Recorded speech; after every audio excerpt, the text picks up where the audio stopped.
As the golden sun sinks lower into the Lagos skyline, Miriam Ikechukwu moves with a graceful urgency, her heart swelling with the joy of another Shabbat. Outside, the city buzzes, traders closing their stalls, car horns blaring, but inside her home, a different rhythm takes over. A sacred stillness is beginning to unfold. She dusts her hands with flour and kneads the hollow dough, her fingers pressing and folding with practiced devotion. As she braids the dough into its traditional three-strand form, she whispers a quiet prayer, Baruch ata Adonai Eloheinu melech haolam, asher kidshanu b'mitzvotav v'tzivonu ahafreshat holah. She carefully pinches off a small piece and burns it in the fire, a remembrance of the ancient temple offerings. Soon, the oven breathes warmth, releasing the sweet aroma of baking bread, a fragrance of holiness. In her kitchen, the preparation continues with precision.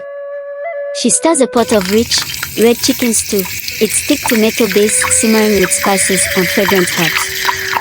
She ensures it finishes cooking before transferring it to the blek, a metal sheet over the stove that will keep the food warm without violating the laws of Shabbat. A pot of white rice, fluffy and steaming, sits beside it, ready to be served. She carefully fries slices of ripe plantains, their golden edges crisp and caramelized. A pot of well-seasoned beans, slow-cooked to perfection, sits nearby, its aroma blending with the rest of the meal. On the side, she prepares a fresh salad, thinly sliced cabbage, cucumbers, and tomatoes, lightly drizzled with dressing. Every dish reflects both her Jewish faith and her Nigerian heritage, a blend of cultures that makes Shabbat even more meaningful. As the hour draws close, Miriam changes into a flowing white bubu, her head crowned with a delicately tied geli. She steps toward the dining table, laying out a crisp white cloth, polished silver kiddush cups, and her finest china.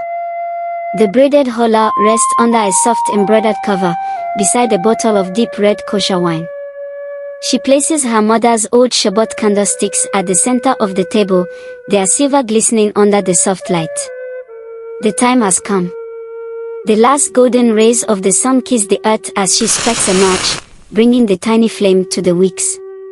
She circles her hands 3 times over the flickering light, drawing in the holiness of the moment before covering her eyes. Baruch ata Adonai, Eloheinu melech haolam, asher kidshanu b'mitzvotav v'tzivonu el hadlik ner shel Shabbat. As she uncovers her eyes, the room is bathed in the warm glow of candlelight. A deep peace washes over her. Shabbat has arrived. Her husband, Yitzhak, and their children, dressed in their best attire, gather around the table. He lifts the kiddush cup, reciting the blessing over the wine. Baruch ata Adonai Eloheinu melech haolam, Boriai Piri Hagefen. They sip from the cup, passing it from hand to hand, binding themselves together in sacred unity. Then, he lifts the covered challah, blessing it before breaking off pieces for each family member. As they take their first bites, the taste is more than flour and honey, it is tradition, it is faith, it is home. With the Shabbat prayers completed, laughter and warmth fill the air. For the next 24 hours, the worries of the world will wait. No work, no phones, no distractions, only peace, family, and the divine presence of Shabbat. As Miriam gazes at her family, her heart swells with gratitude. In this moment, she feels deeply connected to her ancestors, to her faith, and to the eternal light of Shabbat that will never be extinguished. Shabbat Shalom.